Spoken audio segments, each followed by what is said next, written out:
Então, boa tarde. Obrigada pela presença, professores do Colégio de Aplicação, professora Débora, professor Ney, que aqui também estão.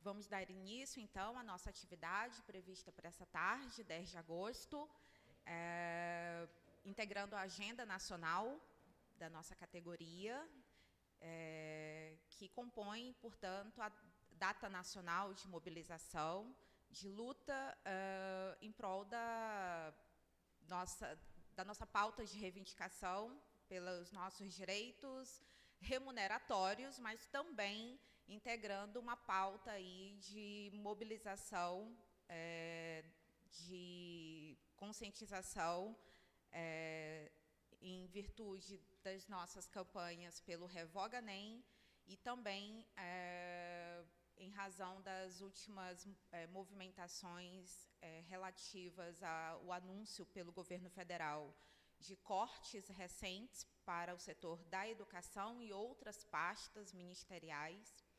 Nós decidimos, então, aqui no âmbito da DUFAC, compor uma pauta de debates, né? Em razão do contexto local, avaliamos que não teríamos tempo de devidamente organizar uma paralisação, mas seria mais adequado, né, em virtude do contexto, fazer primeiro um debate em torno dessas questões para, quem sabe, mais adiante ir aos poucos mobilizando, né, internamente os nossos colegas.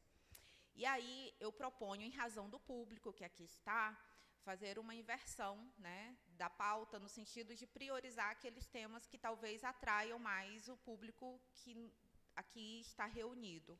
Eu proponho que a gente inicie por esse debate do recente anúncio dos cortes e, na sequência, encaminhemos diretamente para o debate do Revoga NEM, que é talvez aquilo que seja aí mais palpitante no momento, e é o tempo que talvez eu receba as últimas atualizações sobre a mesa de negociação que está acontecendo hoje, agora à tarde, em Brasília, e talvez a gente tenha aí um posicionamento firme dos colegas que estão participando sobre o posicionamento do governo federal ou não quanto à apresentação de algum índice na mesa de negociação para a reposição salarial, que é a nossa pauta, né, reivindicatória aí das últimas semanas, desde 11 de julho, né, quando abrimos esta relação de negociação com o governo.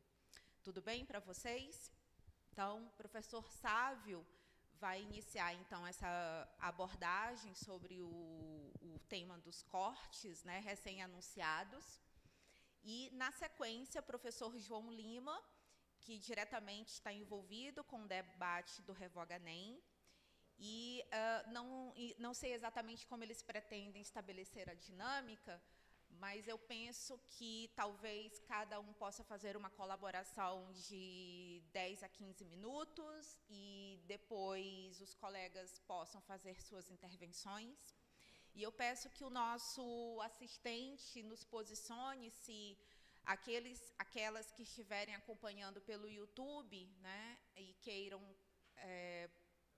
fazer alguma sugestão, algum questionamento, passe para o professor Lobão, nosso secretário da DUFAC, para que ele faça aqui oralmente a apresentação da questão e a gente contemple, socialize aqui, para que todos tenham conhecimento.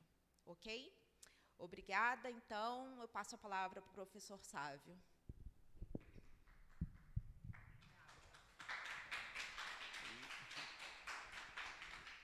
Então, boa tarde a todas, todos e todes.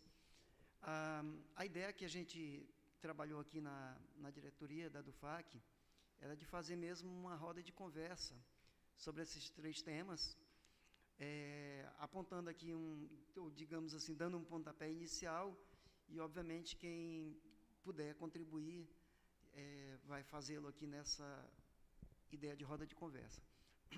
A notícia triste que a gente tem, né, que desde maio o governo vem anunciando esses bloqueios e contingenciamentos.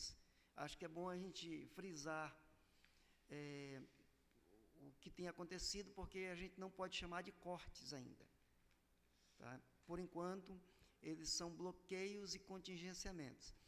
Eles atingiram já praticamente todos os ministérios, porque o primeiro bloqueio, ele foi um bloqueio que ocorreu em maio, e ele é da ordem de 1,7 bilhões.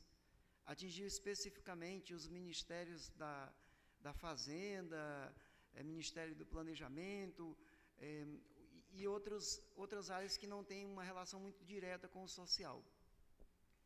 O último bloqueio, que foi esse anunciado na última sexta-feira de julho, e ele é da ordem de 1,5 bilhões. Então, 1,7 em maio, agora 1,5, que dá em torno de 3,2 bilhões que estão bloqueados e contingenciados. Então, a gente está frisando esse aspecto de que é bloqueio e contingenciamento. Até agora, não foi corte. Então, aquele orçamento previsto, ele está mantido ainda com essa condição, que tem uma parte do orçamento bloqueado e contingenciado. Então, o que não exime o governo de crítica. Nesse último agora, é um bloqueio que atinge 10 ministérios, sendo que os mais prejudicados foram o da saúde, com algo em torno de 430 bilhões, e o da educação, com algo em torno de... o da saúde 430 e o da educação 330. É 333 o número exato. Não vou precisar aqui o número exato, mas está nessa ordem. Então, saúde 430 aproximadamente e educação 333. Então, esse é o quadro. O que a gente reputa como preocupante? Primeiro, que ele pega desde a saúde, passa pela educação, chega até a habitação. Então, são 10 ministérios que estão agora arrolados nesse último bloqueio, nesse último contingenciamento. E são eles, todos esses ministérios do último bloqueio, é o que atinge diretamente as pastas que a gente chama de pastas sociais, que têm um atendimento social. Então, embora o governo tenha alegado que a ideia é apenas dar uma resposta para o que o quadro do arcabouço fiscal aponta, que não tem a intenção de fazer cortes, isso é uma fala do governo, não tem a intenção de fazer cortes, contudo, isso atrapalha todo o planejamento das unidades, das diversas unidades. Na universidade, por exemplo, nós sabemos que algo que vem dentro do orçamento e que não é executado até o mês de setembro, ele fica totalmente complicado. Mesmo depois que esse recurso for liberado, não dá mais tempo para fazer licitações, não dá mais tempo para fazer todo o provimento desse recurso para ser utilizado no exercício. E não sendo usado no exercício, ele é devolvido. Então, o governo federal aresta no final do ano os recursos que estão aqui. Então, ou seja, embora esteja dizendo que não é corte, mas ele acaba funcionando como um corte, porque se não tiver tempo hábil para ser executado, não vai ser usado esse recurso que está no orçamento. Então, a grande preocupação que a gente está colocando é essa. Inicialmente, o Andes fez uma nota fazendo uma crítica a isso, apontando exatamente essas questões que a gente vinha numa perspectiva de, na mesa de negociação, na primeira mesa que nós montamos com esse governo, nós anunciamos a nossa preocupação, que era exatamente a recomposição dos orçamentos das universidades, dos institutos federais, dos Cefetes, para que a gente voltasse a ter uma perspectiva de normalizar as nossas ações. E o governo, na mesa de negociação, apontou com um certo compromisso para essa perspectiva. Anunciou o aumento no valor das bolsas, o aumento do orçamento do CNPq, da CAPES. Contudo, a partir do momento que ele começa a fazer os bloqueios, que começa a fazer o contingenciamento, a programação que essas instituições tinham feito para o exercício 2023, elas vão ficar comprometidas. Então, a nossa preocupação é exatamente essa, E aí a grande crítica que a gente faz é que, por mais que nós não esperássemos que isso viesse a acontecer no primeiro ano, mas tudo que tem se precipitado a partir de uma pauta bomba colocada pelo Congresso Nacional, especialmente pela Câmara dos Deputados, que é essa ideia de retomar não só o arcabouço fiscal, de aprovar de forma muito rápida, mas também de colocar a reforma administrativa como uma moeda de troca com o governo. E o governo está, de alguma maneira, se sentindo encurralado por essa condição. E aí, para onde ele joga, para onde ele aponta? Ao invés de tentar mobilizar a sociedade contra a Câmara dos Deputados e contra essa imposição que vem de lá, ele simplesmente cede ao que os deputados estão colocando. Então, a grande crítica que nós estamos fazendo é que o governo não usa o capital político que tem. Está, mais uma vez, encurralado por essa situação. E aí, a questão a levantar é que a própria proposta de arcabouço fiscal do governo, ela não difere dos parâmetros que vêm desde a Lei de Responsabilidade Fiscal, que passa pela PEC do teto e que chega ao arcabouço fiscal, culpabilizando o serviço público, no geral, como responsável pelo déficit. Em nenhum momento esse governo aponta os rentistas, os credores do Estado, como culpados pelo déficit fiscal que o governo tem. A culpa sempre recai sobre o serviço público. Então, um governo que a gente espera que vá, pelo menos, apresentar essa questão para a sociedade, para que ela possa entender, ele simplesmente sucumbe a essa pressão, não coloca a questão central, que é exatamente o que nós pagamos a título de serviço da dívida, a títulos de pagamento de serviços da dívida, que é algo que a gente vem acompanhando ano após ano e gira em torno de 50% do PIB brasileiro.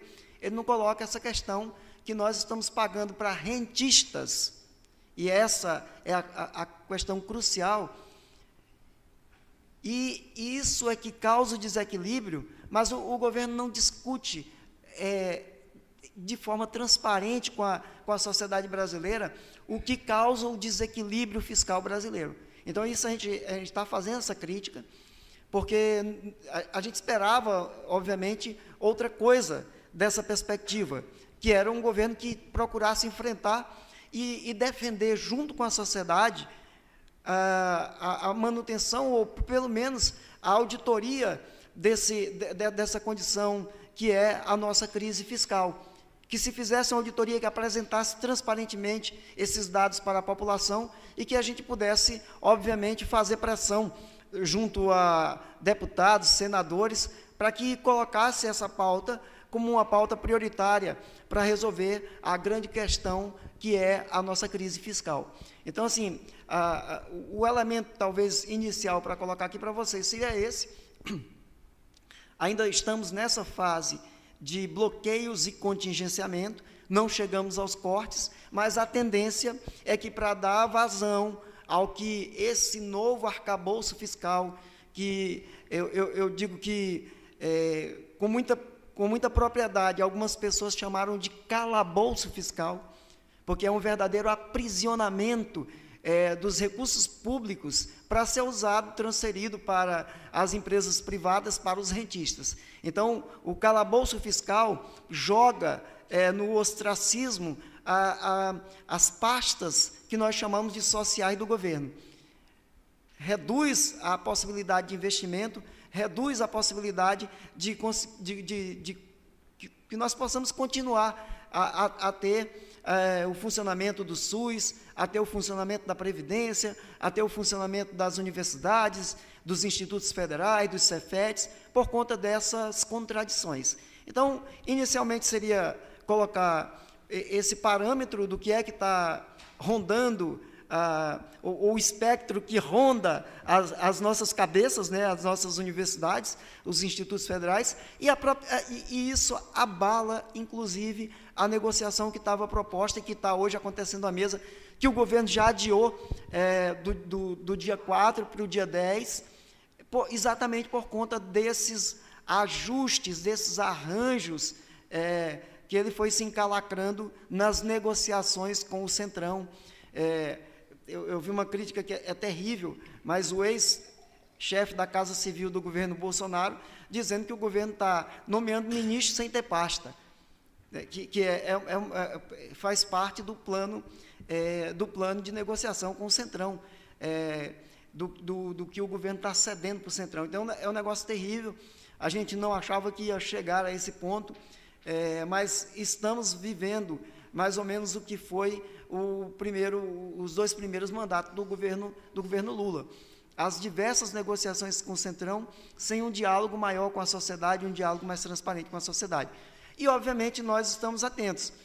Os nossos colegas que estão hoje na mesa de negociação são pessoas que têm essa leitura, que estão acompanhando com muito afinco e com muita preocupação o que está acontecendo no quadro nacional. Então, inicialmente seria isso. Vamos abrir para o João aqui, apontar as questões do NEM e atendendo para ver o que é que vai chegar de Brasília até o final dessa nossa reunião, para a Letícia passar os informes. Não sei se abre aí para alguma... Então, era isso que eu queria perguntar, se há alguma intervenção que queira contribuir nesse ponto que o Sávio levantou, e daí a gente passa ao segundo ponto. Se assim for, a gente acolhe uma fala ou 2 que queira complementar a fala do Sávio, acrescentar algum ponto, e aí em seguida a gente passa para o outro, porque o outro talvez seja um pouco mais demorado. Nós temos muita coisa para conversar sobre o NEM, né? Nem forma e nem prepara para o mercado de trabalho, nem forma para a universidade e nem forma para o mercado de trabalho. Pode ser assim?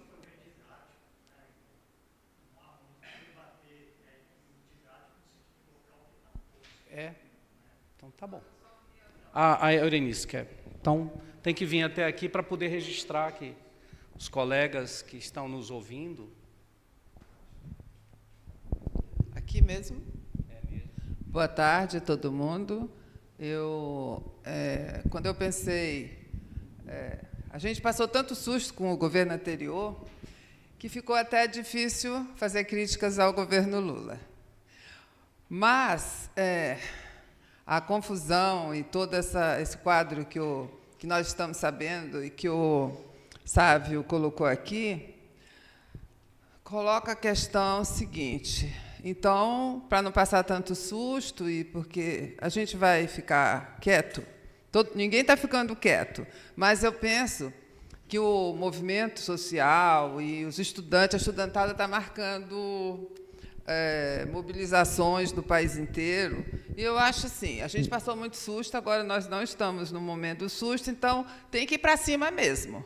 Professores do nosso jeito, que o Andes sempre fez, a estudantada no Brasil inteiro tem que se mobilizar, tem que dizer a que veio, e todos os outros movimentos que estão colocados por toda essa CPI, estou pensando principalmente o Movimento Sem Terra, Movimento Sem Terra.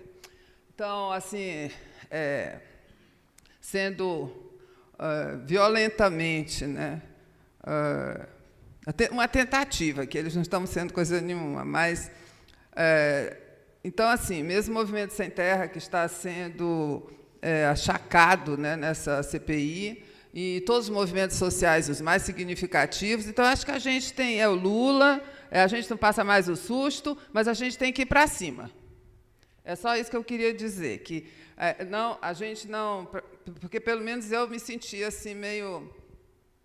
Ai, que chato agora ter que fazer mobilização, ter que, de novo, fazer manifestação, e o Lula... Mas eu acho que é isso mesmo, a gente tem que fazer a nossa parte. Se a gente conseguiu destronar o Bolsonaro, assim, estamos em processo de destronar o Bolsonaro de vez, então, agora, eu acho que a gente tem que continuar mobilizado, tem que continuar indo para cima, seja qual for o governo, que seja qual for o governo, é um representante da burguesia, que se esconde agora atrás do Lula, que se esconde através desse Senado e desse parlamento super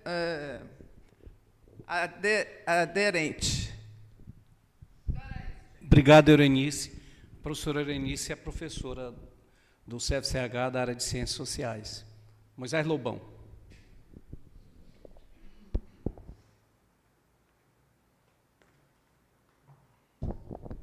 Eu acho que, né, o Sávio colocou muito bem, né, a situação que a gente está passando, e eu acho que o que a Eurenice levanta é também muito importante, porque nós sabemos o seguinte, né, a gente tinha uma luta muito difícil, né, nesses últimos 4 anos, mas eu digo até nesses últimos 6 anos, a gente estava com governos de direita, ultradireita, né, mas, ao mesmo tempo, a gente tinha, vamos dizer, um campo de oposição, né, que era um campo muito maior, né. Hoje a gente vai ter um campo de oposição com, vamos dizer assim, menos pessoas que vão exatamente estar trabalhando toda essa mobilização. Mas, ao mesmo tempo, eu acho que a gente precisa, e aí eu acho que é uma questão, né, por isso que a roda de conversa ela é importante, porque ela pode ser um pontapé inicial dessa mobilização que a gente precisa fazer. Então, quando a gente fala dessa mobilização, eu acho que a primeira coisa é fazer com que professores, estudantes, técnicos e outros servidores, eles tenham esclarecimento do que está acontecendo, né? Porque nós sabemos que foi eleito um governo, mas um governo de coalizão, onde eu digo que a direita ela tem mais força do que as outras forças, vamos dizer assim, mais progressistas. Então, nesse sentido, a questão que está colocada aí vai ser que nós vamos ter que resistir, continuar resistindo. Agora, para isso, a gente precisa juntar forças. E eu acho que é muito importante, né, a gente fazer essa ação e fazer outras ações. E um ato é uma coisa que a gente já estava conversando a nível de diretoria aqui, mas a gente está conversando também com muitos outros movimentos, principalmente o pessoal, né, ligado à Igreja Católica, aos movimentos também rurais, o próprio movimento indígena, porque todos nós temos os nossos gritos, ou seja, os gritos de resistência. E eu acho que esses gritos, eles todos têm que se juntar no dia 7 de setembro, o grito dos excluídos. Então, já fica aqui uma questão que é o seguinte, a gente até pode dizer que isso que a gente está fazendo aqui é um pré-grito no sentido da gente ir juntando forças para fazer um grande movimento, para esclarecer, antes de qualquer coisa, para a sociedade o que está acontecendo, né? Porque é aquilo mesmo, está todo mundo ainda anestesiado, né? Porque nós derrotamos nas urnas o Bolsonaro e, de certa forma, né, o bolsonarismo ele está aí, ele está presente, mas, de toda maneira, a gente não pode esquecer que os nossos direitos continuam sendo ameaçados. Então, nesse sentido, a gente precisa se mobilizar e ver qual a melhor forma, né, qual a nossa tática e tal, para poder conseguir fazer essa mobilização. Obrigado, Lobão. Lobão é da Engenharia Florestal. Eu vou devolver a palavra para o Sávio, que ele vai dar um informe, e aí ele fecha esse primeiro bloco da roda de conversa para a gente iniciar o segundo, pode ser? Então, pessoal, a partir da preocupação da Eurenice, do Moisés, tem mais uma coisa importante que aconteceu essa semana, que foi a cúpula da Amazônia. E há uma crítica que os nossos colegas, porque antes da reunião dos chefes de Estado, houve uma série de eventos das mais diversas categorias que foram para Belém, para tentar discutir um pouco os rumos do planeta. E a grande crítica que está se fazendo é que e apontando é que a postura do Brasil foi a pior de todos os países que estavam lá presentes. Então, foi o único que saiu defendendo desbragadamente a exploração de petróleo na Amazônia, que levou uma carta de Brasília pronta, que não queria dialogar nem com os outros países, nem com as outras entidades, levou a carta pronta, a chamada Carta da Cúpula da Amazônia, se não queria dialogar com os outros países e com as entidades que se reuniram lá. Então, há uma crítica já, e especialmente porque os ministérios que cuidam da questão ambiental e que cuidam dos povos originários aqui na Amazônia também foram afetados nesses bloqueios e contingenciamentos. Então, assim, tem o discurso aqui, mas está cortando a possibilidade desses ministérios funcionarem. Então, é só para anunciar que saiu a carta, já está disponível na internet, a carta da Cúpula da Amazônia, e o Brasil impondo essa questão da exploração do petróleo aqui na Amazônia, e não apontando uma saída para a perspectiva de utilização dessa fonte fóssil que a gente sabe que está afetando o clima no planeta inteiro, não só o petróleo como o gás natural. As proporções de aumento da proporção de CO2 na atmosfera tem crescido nos últimos 5 anos. Então, as mudanças climáticas, a questão ambiental, não é coisa de 100 anos, é coisa de 5 anos para cá. O tanto que aumentou a proporção de CO2, partículas de CO2 por milhão. Né? Então, assim, nós estamos entrando no campo do sem volta para a questão do planeta, e o Brasil, que tinha uma postura até então relativamente avançada nessa questão, obviamente tinha regredido durante o governo Temer e o governo Bolsonaro, mas o governo Lula não tem apontado uma perspectiva de nos colocar novamente naquele patamar que era um patamar decisório e vanguardista na perspectiva de proteção da Amazônia, de redução da poluição do planeta. Então, só para anunciar esse outro elemento, que nos leva a pensar que é preciso mobilizar mais ainda, compreender mais ainda a situação que a gente está vivendo e o que são os meandros desse governo e como é que ele está sendo disputado por dentro também. Bem, obrigado. Então, a gente fechando esse primeiro bloco, para mim é uma alegria poder dialogar com vocês agora, mas antes de eu começar a falar, para nós é motivo de muito orgulho e honra a gente poder ter a palavra da Adriana Martins. A Adriana Martins é hoje, lá em Cruzeiro do Sul, a professora que aprovou um projeto de extensão que está acontecendo, terminou semana passada, né? Ainda vai ter na próxima semana, mas ao longo desse tempo o curso aconteceu, e o tema do curso foi o debate em torno do novo ensino médio na perspectiva da sua revogação. E aí, com muito orgulho e honra, eu passo a palavra para a Adriana, que está lá em Cruzeiro, para ela poder se dirigir ao nosso público aqui presente, alunos, professores, professoras, mas também o público que está nos assistindo pelo canal, e dizer, Adriana, que essa ação que inicia por aí, ela tende a se alargar, e a tendência é juntar forças para a gente conseguir continuar nessa luta em defesa de um ensino médio onde os nossos estudantes sejam, de fato, valorizados como eles têm que ser. Então, eu sinto muito obrigado por você ter conseguido aí na sua agenda poder falar conosco aqui. Obrigado. Você tem a palavra. Boa tarde a todos os professores aí presentes. Vocês me ouvem bem?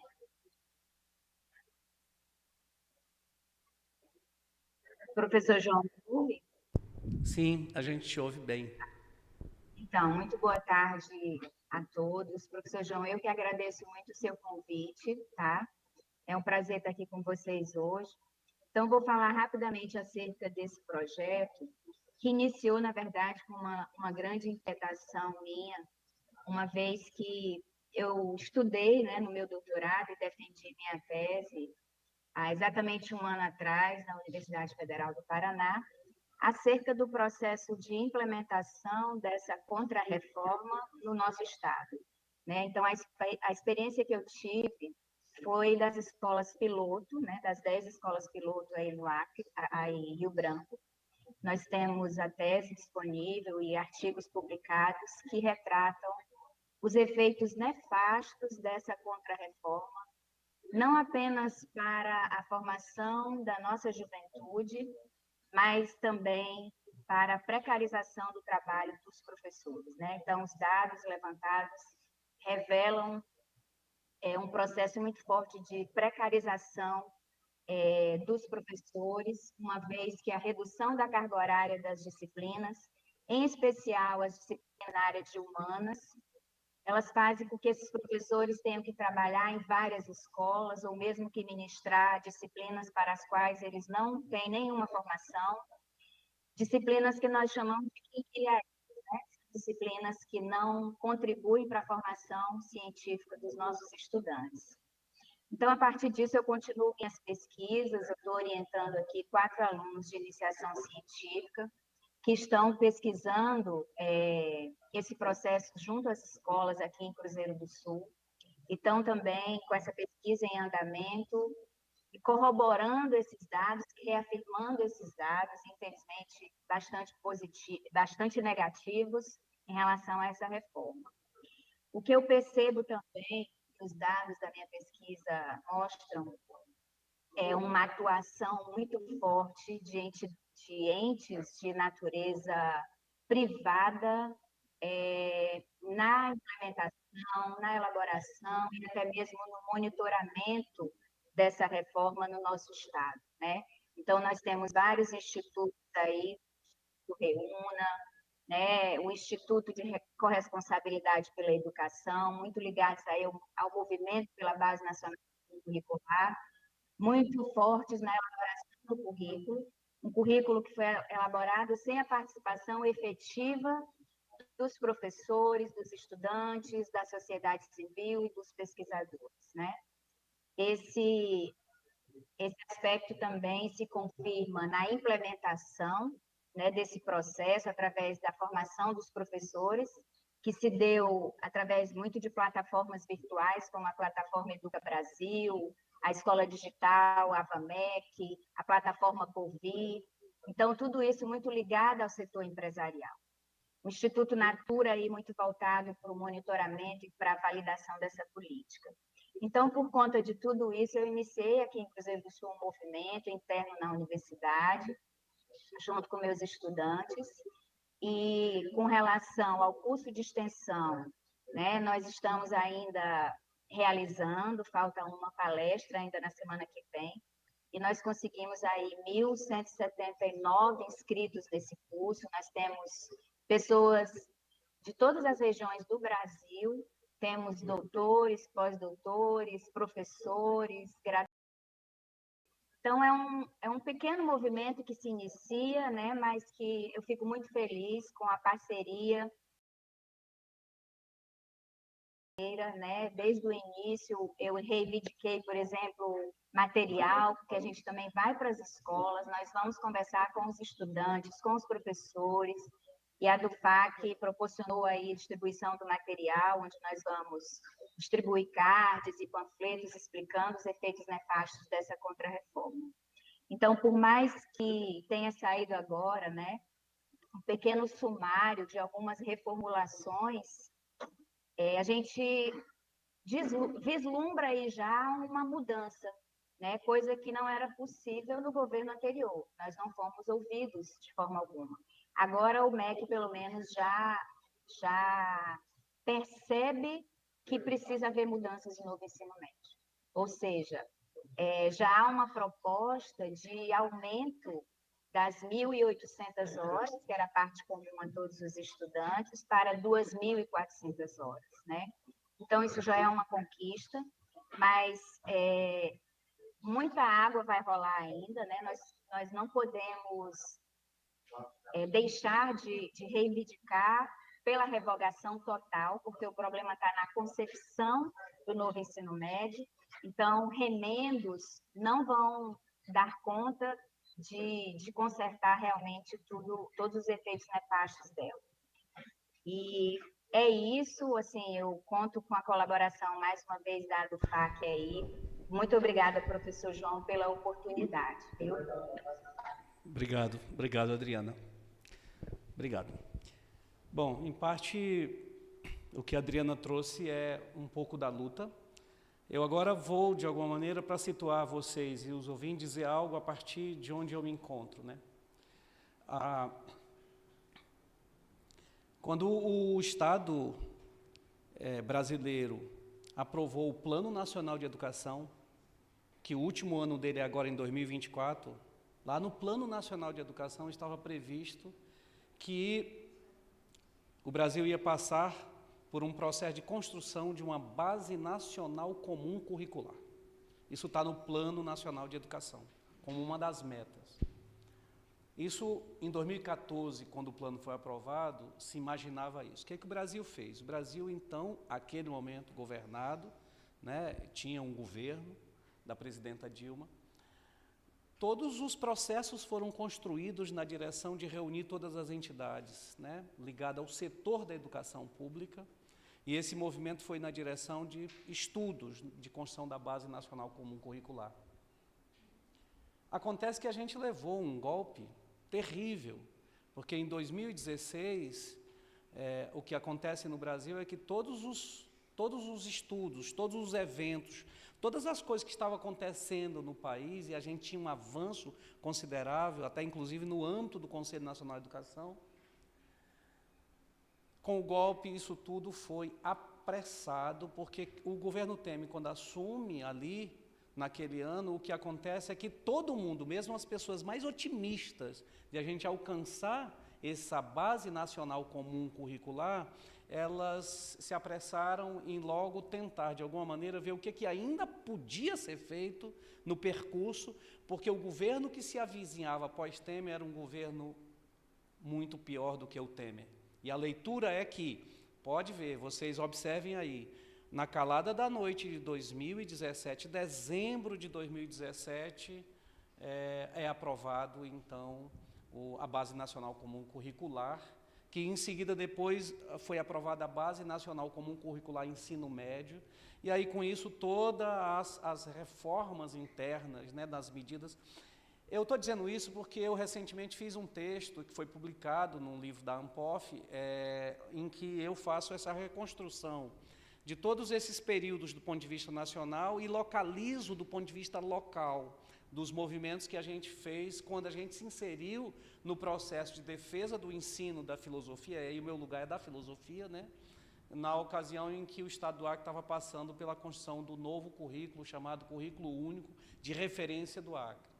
Satisfação de ter aqui o Gilberto Dalmolin, que àquela época era o representante da UFAC no Conselho Estadual de Educação, com quem a gente estabeleceu uma ponte, um diálogo, para que esse processo pudesse ser feito da melhor maneira possível, sobretudo pela sugestão que ele deu.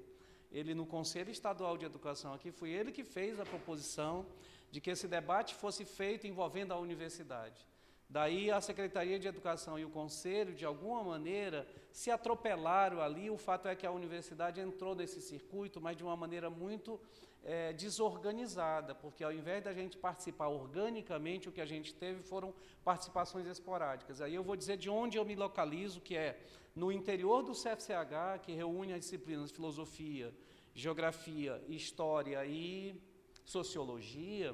Esse grupo da área das humanidades ali do CFCH constituiu um grupo por portaria, alguns levaram mais a sério e eu fui um dos que levei muito a sério, porque eu reuni os colegas da filosofia daqui, de alguns outros estados, e nós passamos 3 meses em plena pandemia fazendo um estudo para contribuir com esse debate e produzimos um parecer que ficou, né, de alguma maneira muito bem qualificado.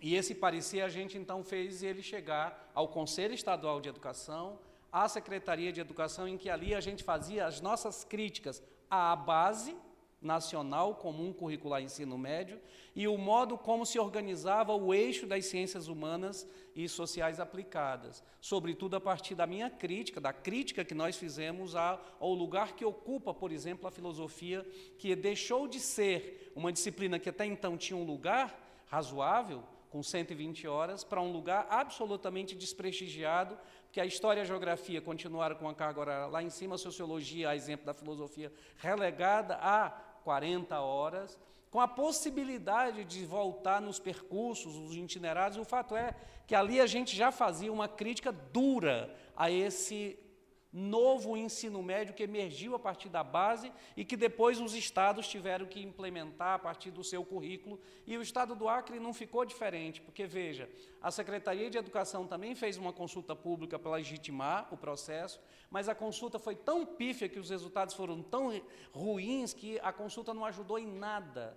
E os pareceres técnicos que chegaram até as mãos da Secretaria, alguns foram absorvidos, outros nem tanto. No meu caso, eu tenho suspeição de que o parecer que a gente fez não foi levado em conta, porque se eu fiz um comparativo, esse artigo que eu publiquei nesse livro da ANPOF, eu faço um comparativo entre as críticas que eu fiz à proposta, enquanto era só proposta, e a crítica que foi feita ao texto como ficou aprovado, o comparativo, ainda não está ainda completo, mas o comparativo nos pontos em que eu comparei é que, de fato, no assodamento, a Secretaria acabou aprovando o currículo de referência único do Acre, e aí o problema não é aprovar, o problema foi a implementação, porque a gente já dizia que a implementação passava por 3 coisas, e é isso que o governo agora, em 2023, admitiu.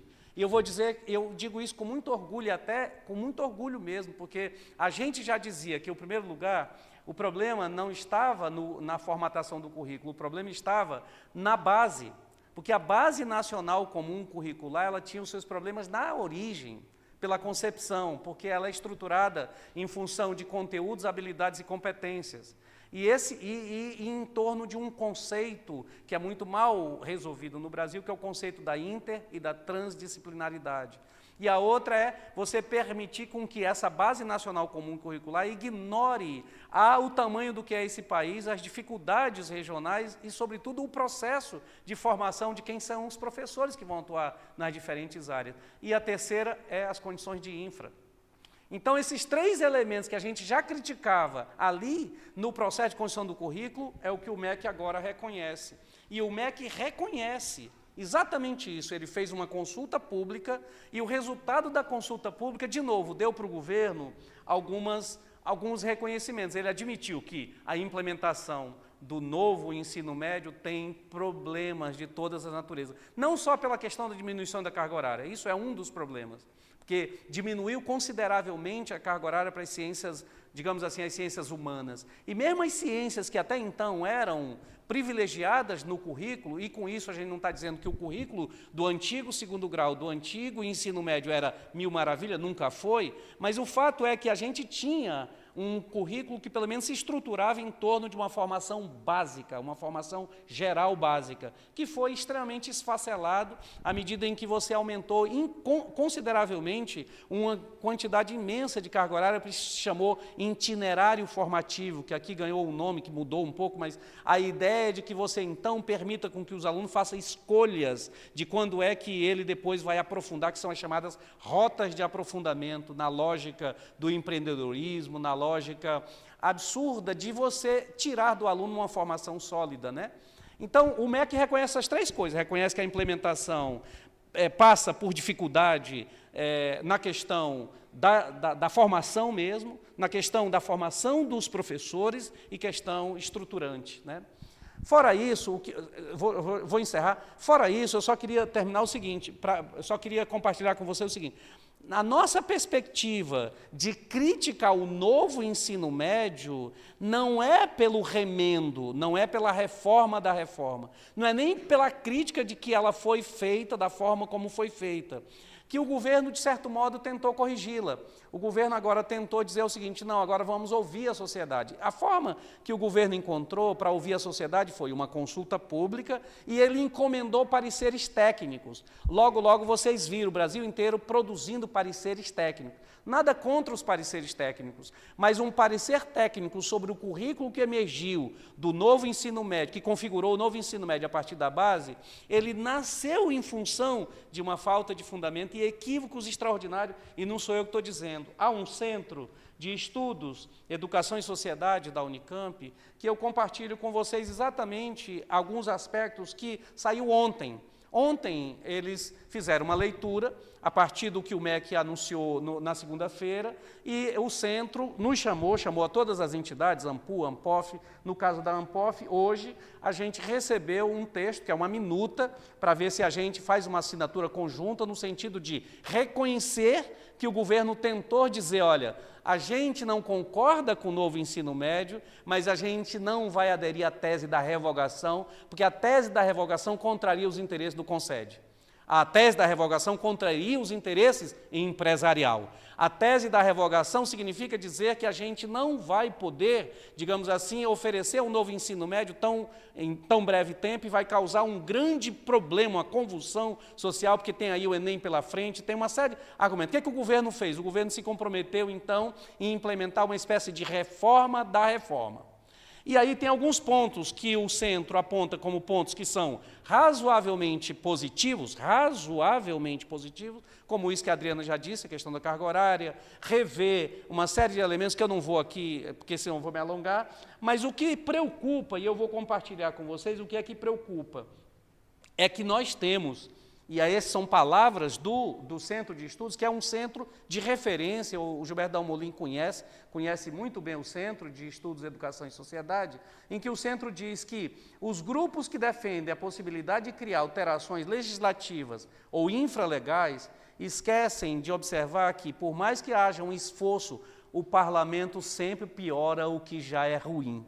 Esperar que o parlamento melhore o que já está ruim é apostar numa coisa terrível. Então, corrigir as distorções geradas pelo denominado novo ensino médio só pode acontecer se o governo resolver se encampar um amplo movimento nacional. E eu vou direto para o último ponto, e com isso eu quero dar destaque para isso na nossa live, que é a ideia da gente estabelecer uma espécie de leitura crítica pela revogação do novo ensino médio e não aceitar os remendos da forma como o governo tenta e vai tentar construir a partir da leitura que ele vai fazer.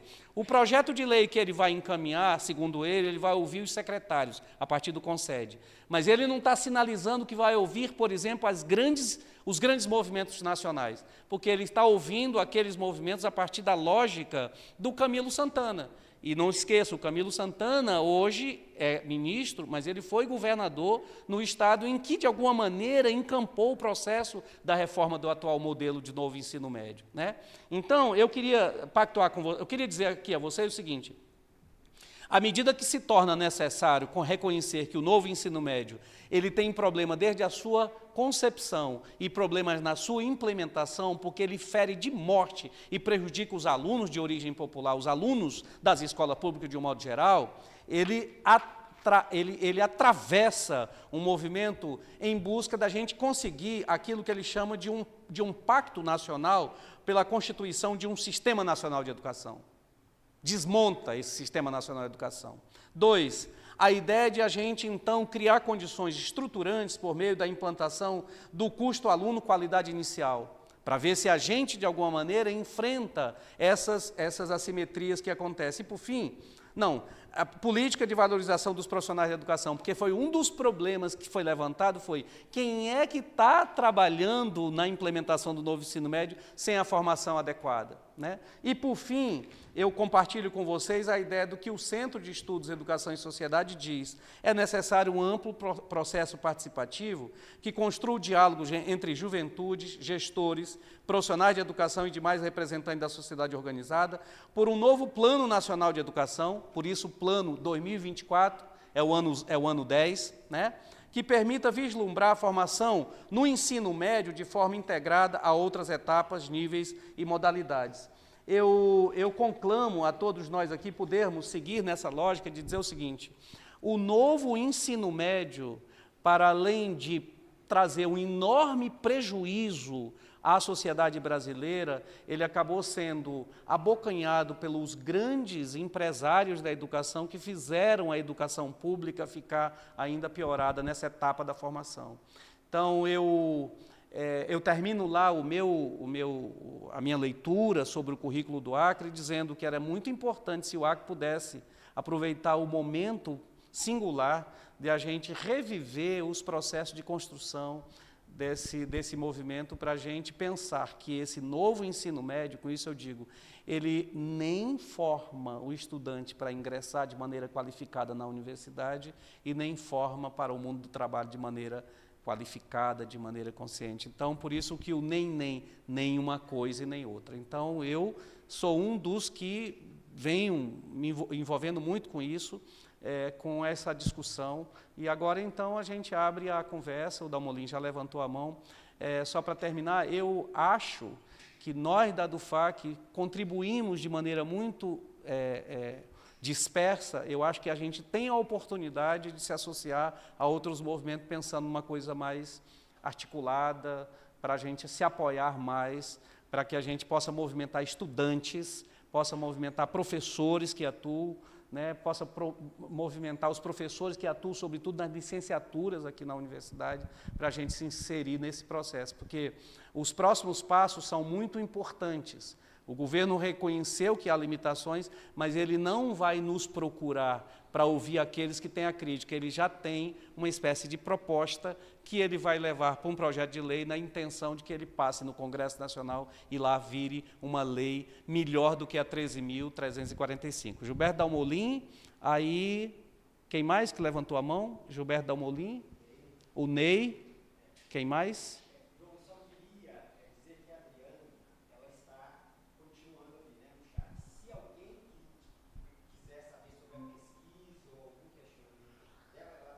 Ok. Então, Gilberto Dalmolin com a palavra. Tá certo, boa tarde. O João está muito bem atualizado, eu concordo e assino o que ele bem apresentou aí, de forma também bastante didática. Cumprimentar a Adriana, tive o privilégio de ser professor da Adriana lá na década de 90, né? E é muito bom a gente ver os ex-alunos passarem, né, e se destacarem no trabalho, no debate educacional. Mas eu teria muita coisa a dizer, João, né, e queria também incluir a questão que, para nós, que milita na educação, inclui-se nesse debate todo, que é a formação de professores, sobretudo licenciatura. Nós estamos nesse mesmo bojo, no movimento pela revogação de uma resolução de 2019, que dá uma mexida grande no currículo dos cursos de licenciatura, adequando a BNCC. Houve um GT que também apresentou os trabalhos essa semana no MEC, e que aponta pela revogação, no caso, né, da formação de professores, da revogação dessa Resolução 2 de 2019, que visava justamente adequar o currículo das licenciaturas à BNCC. Nesse âmbito até é mais promissor, pelo menos o que se sinaliza, porque voltaríamos a uma Resolução 2015, que pressupunha uma formação mais, né, ao interesse da educação. Mas essa discussão toda, ela tem que ser sempre compreendida dentro desse cenário de fundo, que o João coloca bem, também a Adriana, né? Nós temos um viés empresarial, né, que dá o tom, né? Ele perpassa os governos, Temer, Bolsonaro, mesmo que há, digamos, um movimento teocrático radicalizado ali, mas o setor empresarial vai manter o seu poderio e se mantém agora com o governo, né, e o ministro Camilo Santana. Então, os analistas vão estar pondo assim, olha, não muda, né, essa perspectiva. Então, a época, como apontava o João Lima, da aprovação do PNE, se propunha a BNCC, mas com um foco de garantir os direitos e objetivos de aprendizagem, que se aproxima um pouco mais daquela perspectiva educacional de a educação como um direito humano, né? A educação com o intuito de formação plena do ser humano, a formação do sujeito histórico, né? Ou seja, a educação básica dentro de uma formação ampla do ser humano. Dentro dessa perspectiva, poderíamos apontar a produção da BNCC, né, nessa perspectiva, mas aí, como bem apontou o João, né, digamos assim, com o governo Temer, né, e a Adriana aponta, digamos assim, então as fundações, elas não vão fazer o lobby, elas vão fazer a assessoria técnica ao Ministério da Educação, no sentido de produzir a BNCC, e aí até o próprio enunciado da resolução que aprova a BNCC vai fazer uma ressignificação dos termos. Coloca que direitos subjetivos de aprendizagem equivale a competências, equivale a aprendizagens essenciais, e esses termos técnicos remetem, né, a um movimento do Fórum Mundial de Educação para Todos, ou então o Movimento Todos pela Educação aqui no Brasil, e que está vinculado a esse setor empresarial. Então, persiste. Aí o novo ensino médio está dentro dessa lógica, mas a educação básica como um todo. Então, é cruel, digamos assim, a gente acompanha minimamente, mas acompanha aí a educação, né? É cruel, digamos assim, o rebaixamento que vai ser pondo na educação, que não é só o ensino médio, é também o ensino fundamental. Né? Uma escola aqui de ensino fundamental, essa semana aconteceu o seguinte, os alunos do 8º ano, com tão enfadonha que está a escola, e é uma boa escola pública, né? Eles vão com um ferrinho, coloca na tomada, né? Os dois fios, para dar um pane geral na energia.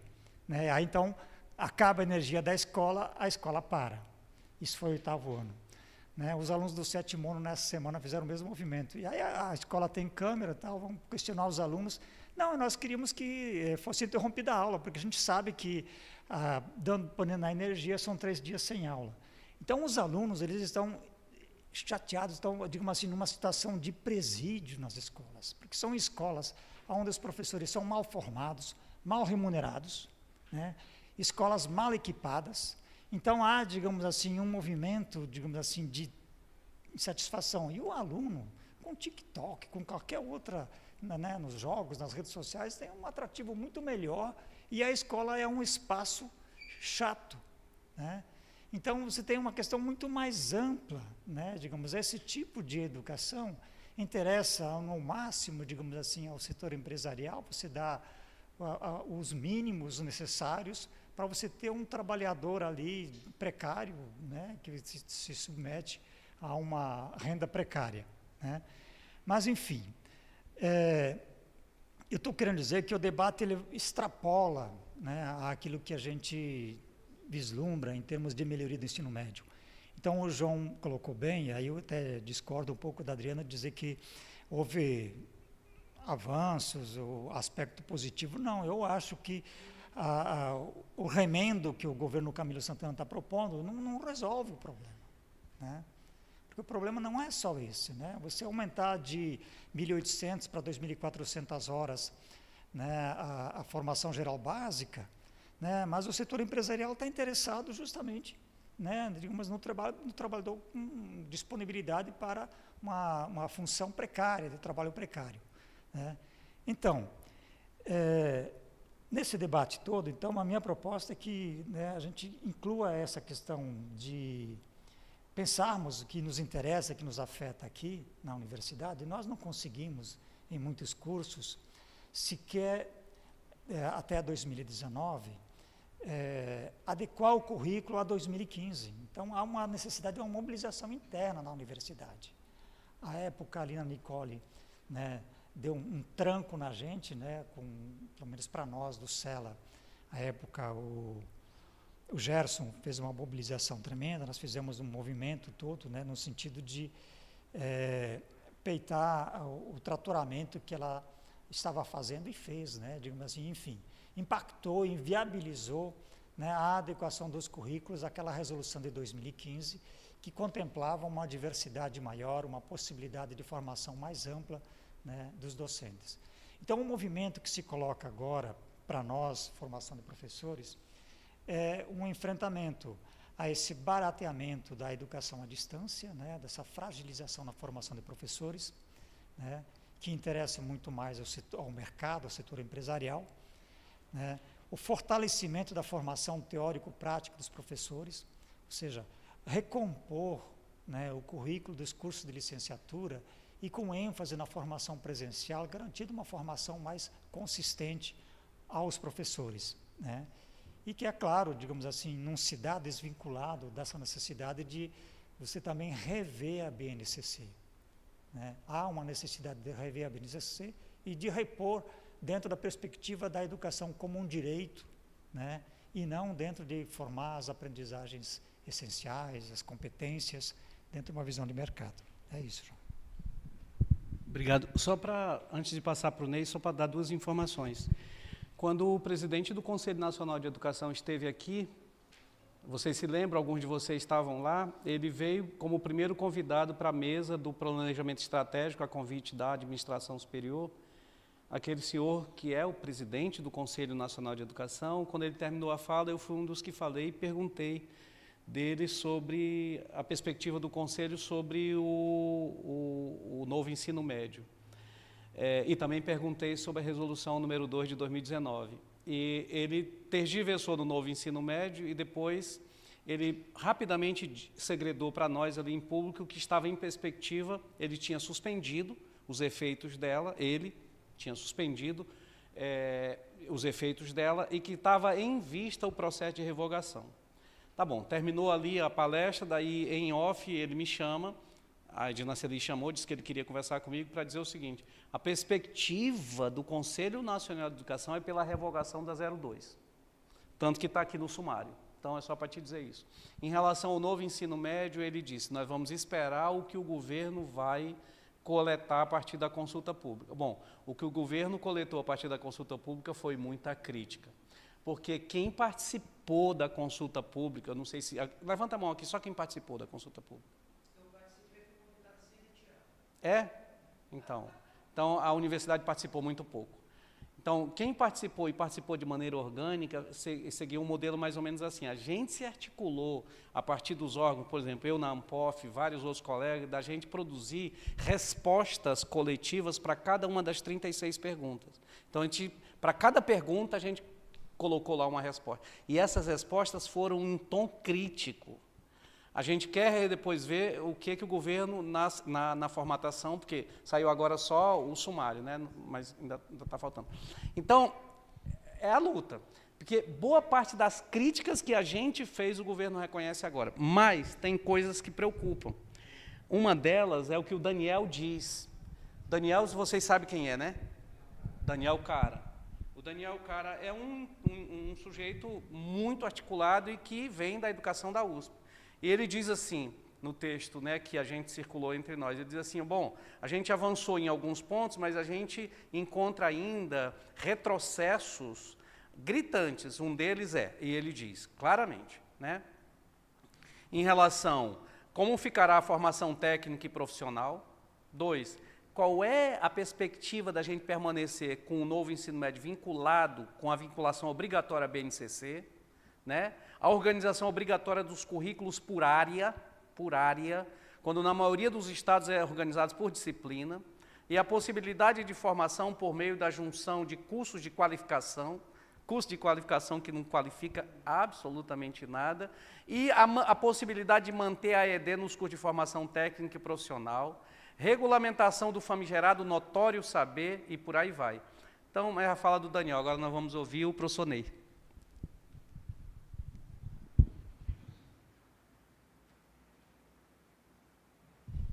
Boa tarde, colegas. Eu estou na luta pelo novo ensino médio, contra o novo ensino médio desde 2017. Desde 2016, quando se teve aqui na Universidade Federal do Acre um seminário nacional para discutir o novo currículo.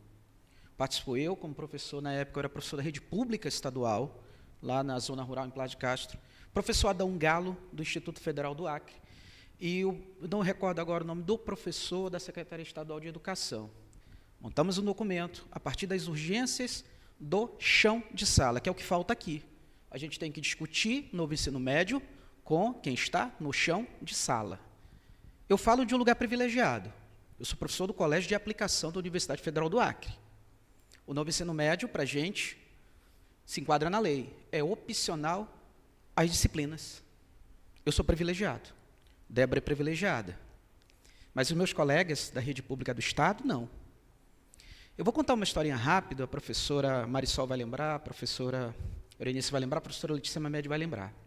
Em 2020, no PIBID de Sociologia, com a professora Lucim Prau, nós descobrimos, por acaso, que o Estado estava em consulta pública do novo currículo.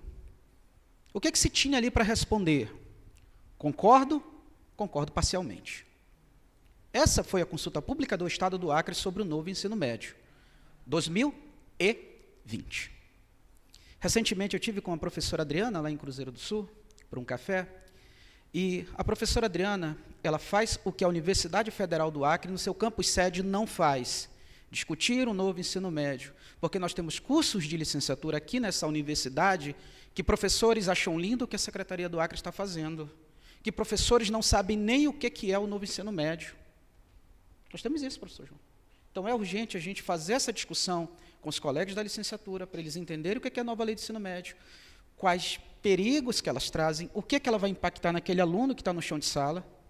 Quem estagia comigo lá no CAP, ele tem contato com essa vivência, porque lá nós, o nosso corpo docente, que está num espaço privilegiado, não segue o currículo do Estado. O Estado do Acre, professor João Lima, em 2008, foi o primeiro Estado da região norte a ter filosofia e sociologia em seu currículo de maneira obrigatória. E foi o primeiro Estado da região norte a excluir a partir do novo ensino médio. Olha que interessante isso. Quantos alunos, professor, na filosofia poderão perder o posto de trabalho depois disso?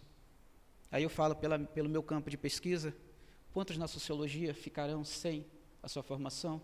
E quando a gente diz que o governo do Estado ele não está interessado em debater, vai ter agora, essa semana, a deputada Socorro Neri, amanhã, mas ela não convidou quem critica. A fala vai ser de gestores oficiais, de professores da rede pública, para fazer um apanhado das coisas boas do novo ensino médio. Mas o trabalho de doutorado da Adriana está aí, é recente, e mostra que as escolas pilotas falharam. E o que eu venho alertando como professor do colégio de aplicação desde 2017. O novo ensino médio, ele veio para formar uma geração de apertadores de parafuso.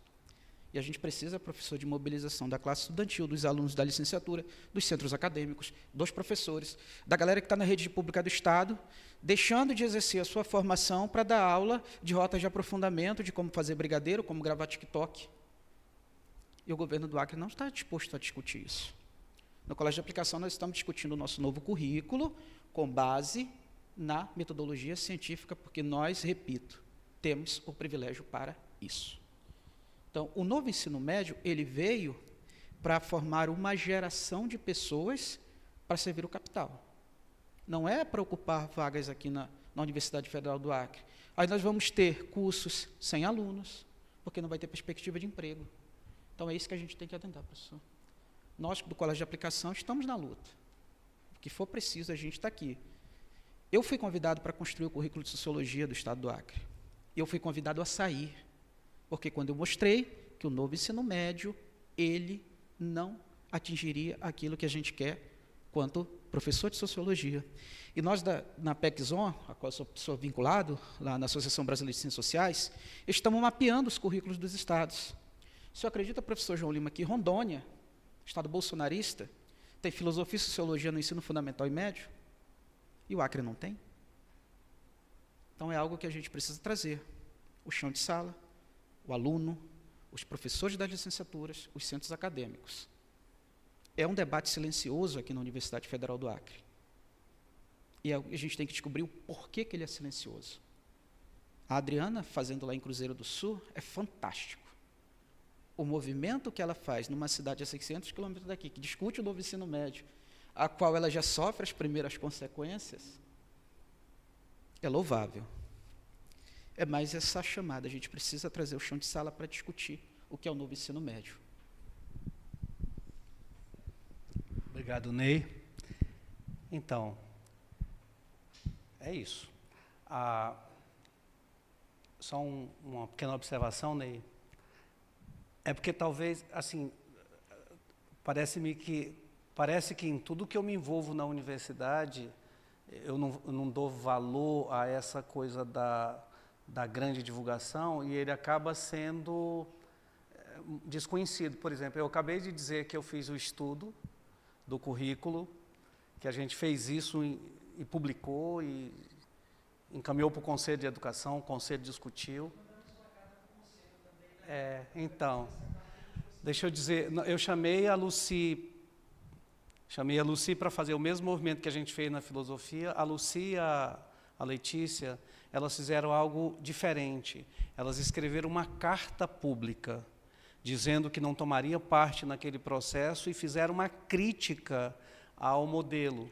Foi a estratégia que elas fizeram. Nós, da filosofia, fizemos uma estratégia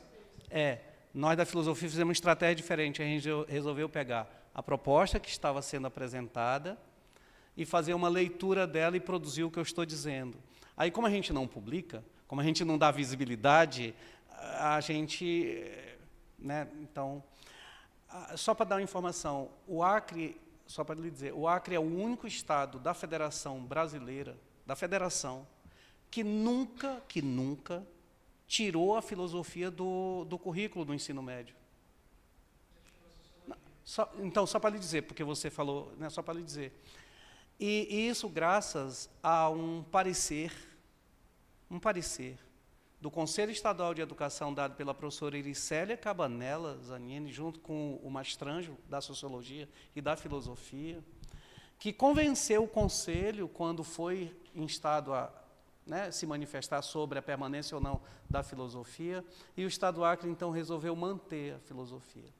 E aí, isso está num parecer do Conselho, e eu resgato isso, né, naquele trabalho. Eu vou lhe passar o artigo, que eu faço esse resgate todo em relação à filosofia. Eu não quis fazer aqui para não tomar tempo de vocês. Mas é assim, então eu tenho uma trajetória de envolvimento com a Secretaria de Educação, os 3 exercícios que a Secretaria de Educação fez antes dessa geração trazer o Instituto Por Vir para prestar consultoria, era na universidade que eles iam buscar os professores para ajudar o processo de construção do currículo da filosofia. Quando não era pago, era eu. Quando passou a ser pago, deixou de ser eu. Entendeu? Só que quando o Instituto, o último que fez esse currículo que estava aí antes do ensino médio, a Secretaria de Educação, então, procurou um parecer técnico para a proposta que foi contratada a consultoria daquele instituto, o Gilberto Damolin vai já lembrar.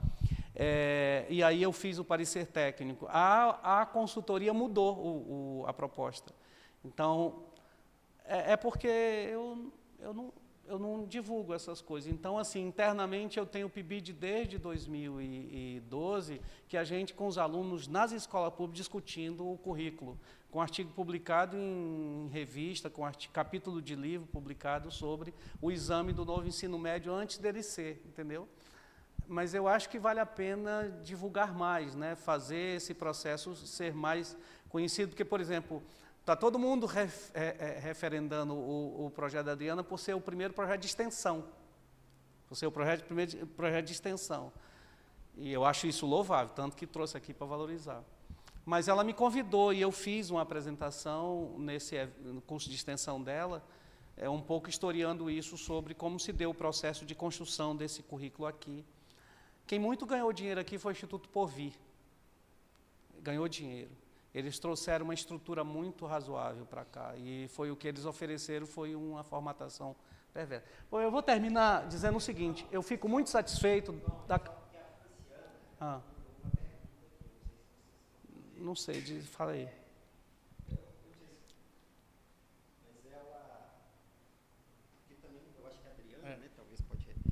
Então, é uma pergunta da professora Franciana, né, que professores de matemática estão lecionando rotas de aprofundamento a respeito de empreendimento empresarial, alvará, licitação, contrato de compra e venda, o que não está incluso na área de formação e até mesmo de seu entendimento.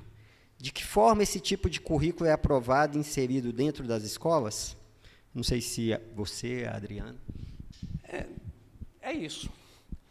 As rotas de aprofundamento, elas são encontradas pelos professores, e assim o relato dos professores que passam para a gente é como uma espécie de complementação, porque o sujeito tem um contrato de filosofia pouca hora, ele precisa complementar a quantidade de horas.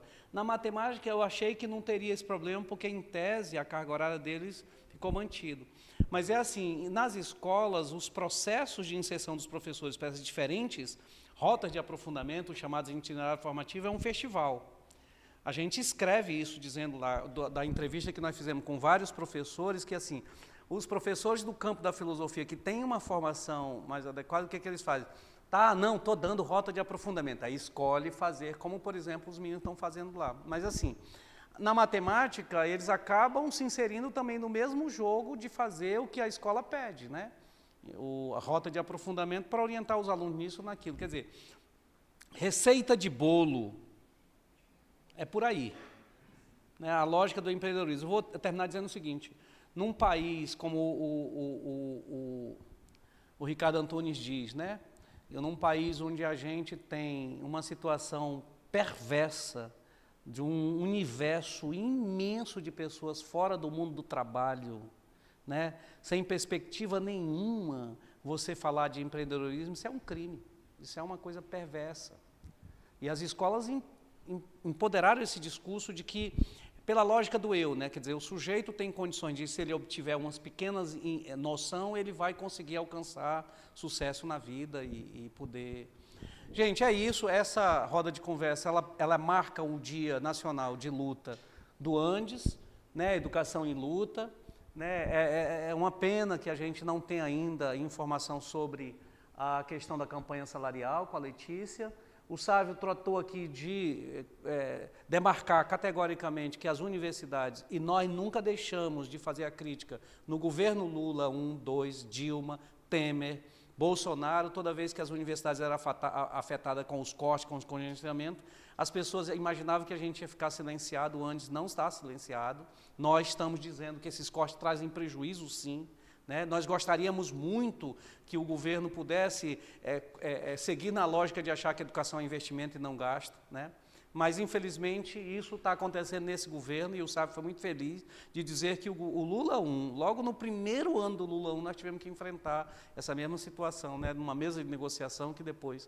E aí a questão da revoga, do revoga Enem, é um tema que, como o Ney falou muito bem, é um tema que pode nos mobilizar. Porque todos nós que estamos aqui, seja aqui presente ou seja assistindo, será impactado, se já não está impactado, né? De toda forma, com os nossos alunos no ensino médio, os alunos que conseguem chegar na universidade com uma formação muito, muito precarizada. Então, o Sávio pediu, e com a fala do Sávio a gente encaminha para o encerramento. Talvez a gente possa encerrar com você, agradecendo, em nome do Andes, da DUFAC, esse movimento da gente ter feito, e a luta continua, né?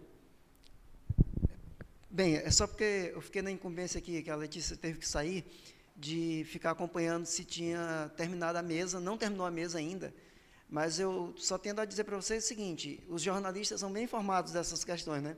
E na imprensa nacional já saiu que o governo não vai apresentar nenhuma proposta ainda hoje para negociação salarial. Então, estou me referindo à questão da negociação salarial.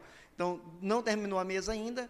Obviamente, logo que terminar a mesa, o Andes vai disponibilizar as informações para nós, vamos repassar para vocês. Mas, como eu disse, na imprensa já tem informação de que ele não apresentaria hoje, porque está dependendo ainda de negociações para aprovação do arcabouço fiscal. Aguardar. Então, como o João pediu, a gente agradece a presença de todos vocês. Obviamente, são temas que... E a proposta era uma roda de conversa para a gente ir vendo como é que nós estabelecemos um parâmetro de mobilização. Eu acho que as entidades nacionais que estão engajadas na luta pelo Revoga NEM, tem muitos estudos, a gente pode se apropriando dele, e o ideal mesmo é que a gente possa, pelo menos, estar municiados com as informações para poder fazer o debate. Eu tenho procurado fazer nas minhas 3 disciplinas na sala de aula, tentando ver como é que os estudantes se posicionam também, até porque em duas turmas são turmas de licenciatura. Então, vão ser plenamente afetados com a manutenção desse novo ensino médio, e a perspectiva que a gente tem é de não fazer concessões no sentido de fazer rearranjos no que existe. É revogá-lo e pensar outros parâmetros que possam ser parâmetros inclusivos, especialmente para a classe trabalhadora. Então, é isso. Agradecemos a todas, todos, todes, e encerramos essa conversa de hoje.